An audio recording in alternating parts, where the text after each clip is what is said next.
कोरबा से ये भर्ती निकली हुई है। 28 मार्च को ये निकली थी और जो इसको फॉर्म को भरने का है वो 31 मई 2023 तक का है और बाई स्पीड इसको आपको रजिस्ट्रार पोर्ट से करना है, स्पीड पोर्ट से। जिस भी माध्यम आपको अच्छा लगे उस माध्यम पे आपको भेजना है। और पद की बात करें तो आप जैसे जानते हैं स्टेनोग्राफर की पोस्ट है, जिसमें 2 पोस्ट हिंदी के लिए और अंग्रेजी के लिए 2 पोस्ट है।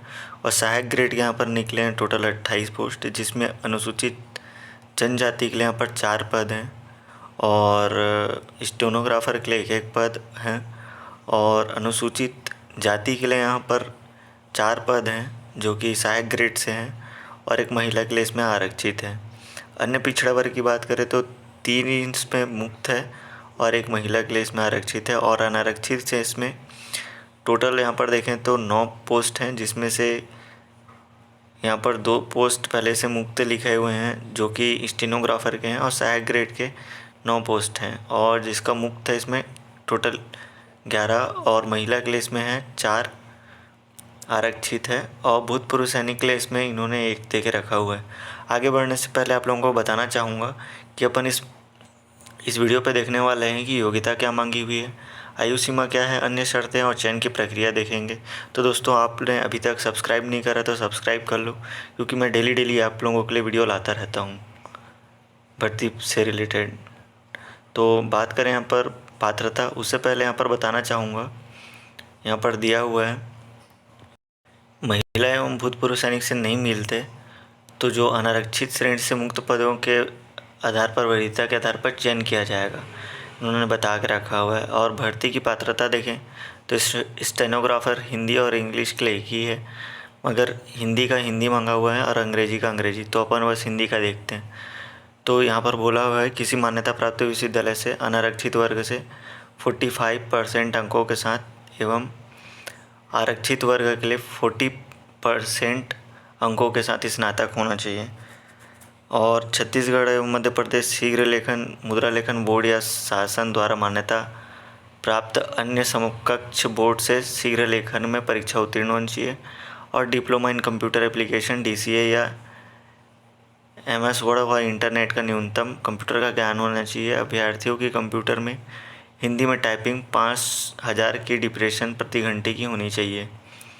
और सेम इसका अंग्रेजी का भी है। अपन सहायक ग्रेड 3 का देखते हैं तो इसमें किसी मान्यता प्राप्त विश्वविद्यालय से अनारक्षित वर्ग के लिए 45% है और आरक्षित वर्ग की बात करूँ तो 40% यहाँ पर दिया हुआ है। और डिप्लोमा इन कंप्यूटर एप्लीकेशन होना चाहिए और MS वर्ड और इंटरनेट का न्यूनतम ज्ञान होना चाहिए और 5000 की डिप्रेशन इसमें भी मांगा हुआ है।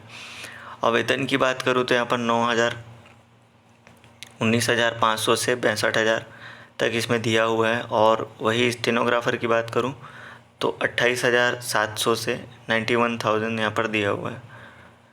और आयु सीमा की बात करें तो जैसा कि आप जानते हैं कि आरक्षित वर्ग को छूट मिलती है वही है सेम, लेकिन इसमें ये दिया हुआ है 1 जनवरी 2023 को 18 वर्ष से कम और 35 वर्ष से अधिक ना हो इसमें। और यहाँ पर कुछ दे के रखा हुआ है, जिसमें संबंधित प्रमाण पत्र के लिए हाई स्कूल का मेरिट अंक सूची और मार्कशीट में अंकित जन्म तिथि ही मान्य होगा, जिसके अनुसार आपका आयु सीमा लिया जाएगा। और इसमें आगे बात करें तो अन्य शर्तें जिसमें दिया हुआ है कि तो यहाँ पर पहले में बताया गया है कि अगर 1 से अधिक फॉर्म भरते हैं आप तो उसके लिए अलग अलग लिफाफा लगेगा और जो विज्ञापन प्रकाशन हुए हैं वो आपको उसकी वेबसाइट पे मिल जाएगा, ये बताया है। और विज्ञापन तिथि के पूर्व और उपरांत आवेदन पत्रों को विचार नहीं किया जाएगा, मतलब आपको पहले ही भेजना पड़ेगा। और आवेदन पर जो स्वप्रमाणित पासपोर्ट साइज का फ़ोटो होना चाहिए जो कि रंगीन होना चाहिए, जो अपन चस्पा करते हैं उस पर अपना सिग्नेचर होना चाहिए, यहाँ पर बोलने का मतलब ये है। और विज्ञापन में निर्धारित प्रारूप में आवेदन पत्र स्वीकार नहीं किए जाएंगे। और यहाँ पर जैसे कि आप जानते हैं 7वां में 3 वर्ष की परीक्षा अवधि होती है छत्तीसगढ़ में, जिसमें प्रथम वर्ष आपको 70%, द्वितीय वर्ष आपको 80% और तृतीय वर्ष 90% आपको वेतनमान दिया जाता है। और बात करें तो इसमें चयनित अभ्यर्थियों को कोरबा जिले के बाह्य न्यायालय में नियुक्ति की जा सकेगी, मतलब आप कोरबा ही में नहीं होके बाकी और दूसरे सरगुजा या फिर और कहीं पर अपन जा सकते हैं। और चयनित अभ्यर्थियों द्वारा प्रस्तुत शैक्षणिक योग्यता जाति प्रमाण पत्र फर्जी पाए जाने पर उन पर कार्रवाई होगी, ये बताया गया है। और उपरोक्त पदों की भर्ती चयन के समय अनुसूचित जाति जो कि होती है और पिछड़ा वर्ग तथा आदि के लिए समक्ष प्राधिकारी के द्वारा स्थानीय जाति प्रमाण पत्र मूल प्रति प्रस्तुत करना अनिवार्य होगा। और आवेदन पत्र प्रस्तुत करने की तिथि के समस्त आवश्यक प्रमाण पत्र जीवित एवं वैध होना चाहिए, मतलब उसका एक्सपायरी ना हुआ हो। और जो पहले से किसी शासकीय कार्यालय में है वो अनापत्ति प्रमाण पत्र आप यहाँ पर देना पड़ेगा। कोई भी अभ्यर्थी के विरुद्ध अपराध दोष ठहराया गया हो तो वह नियुक्ति का पात्र नहीं होगा, यहाँ पर बोला गया है। और यहाँ पर जो चयन की प्रक्रिया होगी जिसमें एक पद के पीछे 10 लोगों को बुलाया जाएगा, जिसके अनुसार यहाँ पर अभ्यर्थियों को स्किल टेस्ट होगा। अब स्किल टेस्ट की बात करें तो वो नीचे दिया हुआ है। यहाँ पर कौशल परीक्षा होगी स्टेनोग्राफर हिंदी के लिए, जिसमें कुल 500 अंक का होगा और समय दिया जाएगा यहाँ पर 45 मिनट, जिसमें अभ्यर्थियों को 100 शब्द प्रति मिनट की गति से 5 मिनट का हिंदी सूत्रोलेखन डिक्रेशन करना पड़ेगा दिया जाएगा, जिसे कौशल परीक्षा के कुल निर्धारित समय में 45 मिनट में से 40 मिनट की सीमा में शुद्धता से कंप्यूटर में उबंटू लाइनक्स सिस्टम के लिब्रो ऑफिस में टाइप करना होगा। प्रत्येक छोड़े गए एक शब्द व शुद्धि त्रुटि के लिए 1 अंक काटा जाएगा। सेम यहाँ पर अपना इंग्लिश का भी है।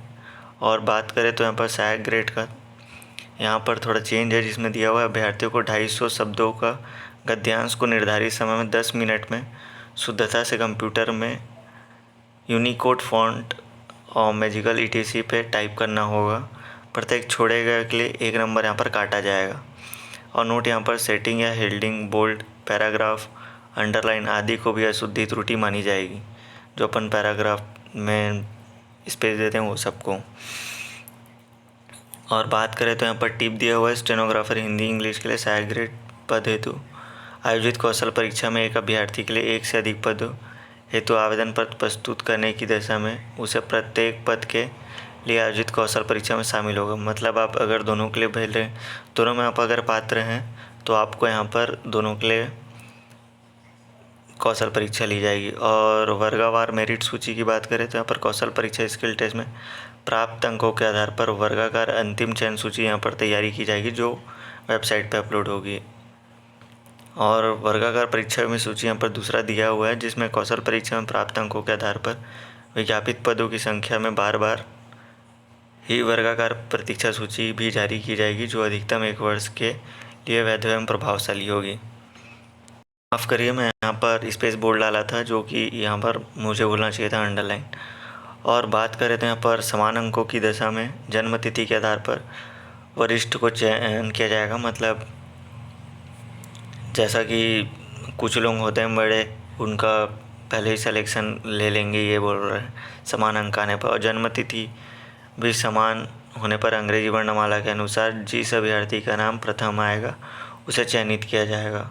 और यहाँ पर जो महत्वपूर्ण है वो ये है कि अभ्यर्थियों को जिला चिकित्सालय बोर्ड के प्रमाण पत्र प्रस्तुत करना पड़ेगा। आरक्षित वर्ग के चयनित उम्मीदवारों को जाति प्रमाण पत्र यहाँ पर सत्यापन करने मांगा जाएगा।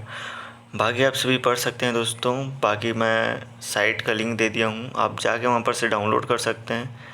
और इसमें आपको मिलेगा, यहाँ पर नीचे दिया हुआ है प्रारूप, जिसे आपको भर के भेजना है 31 मई से पहले तक। तो अभी तक अगर सब्सक्राइब नहीं करे हो, वीडियो अच्छा लगा हो तो लाइक करिएगा और चैनल को सब्सक्राइब करिएगा। धन्यवाद।